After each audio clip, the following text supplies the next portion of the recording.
টাঙ্গাইল জেলার মির্জাপুর উপজেলার মোহেরা ইউনিয়নে অবস্থিত বাংলাদেশের অন্যতম ঐতিহাসিক স্থাপনা মোহেরা জমিদার বাড়ি। প্রথম দেখাতেই এই জায়গাটি আপনাকে মুগ্ধ করবে।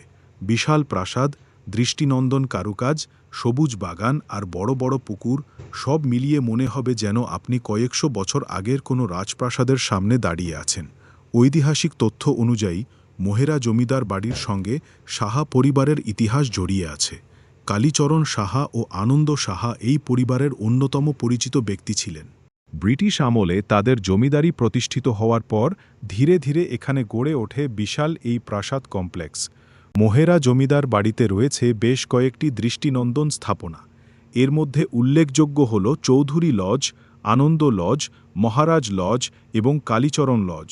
বাড়ির সামনে রয়েছে বিশাল বিশাখা সাগর নামের পুকুর। চারপাশের সবুজ পরিবেশ আর প্রাসাদের স্থাপত্য এই জায়গাটিকে আরও আকর্ষণীয় করে তুলেছে।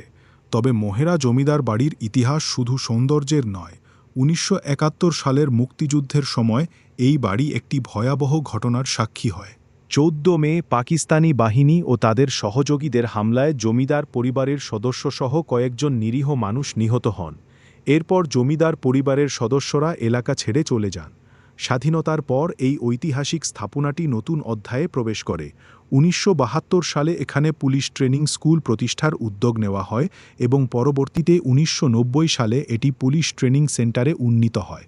আজ মোহেরা জমিদার বাড়ি শুধু একটি পুরনো জমিদার বাড়ি নয়, এটি বাংলাদেশের ইতিহাস, স্থাপত্য, মুক্তিযুদ্ধ এবং অতীত ঐতিহ্যের এক গুরুত্বপূর্ণ স্মারক। তাই টাঙ্গাইলের মির্জাপুরে গেলে ইতিহাস ও সৌন্দর্যে ভরা এই মোহেরা জমিদার বাড়িটি একবার ঘুরে দেখার মতো একটি জায়গা। আপনারা কি কখনো মোহেরা জমিদার বাড়িতে গিয়েছেন? কমেন্টে জানাতে ভুলবেন না। ভিডিওটি ভালো লাগলে লাইক, কমেন্ট ও শেয়ার করুন। আর এমন আরও ঐতিহাসিক স্থান ও ভ্রমণের গল্প পেতে আমাদের সঙ্গে থাকুন। ধন্যবাদ। ভালো থাকবেন, সুস্থ থাকবেন। দেখা হচ্ছে অন্য কোনো সময় এরকমই লাভজনক অন্য কোনো ভিডিওতে।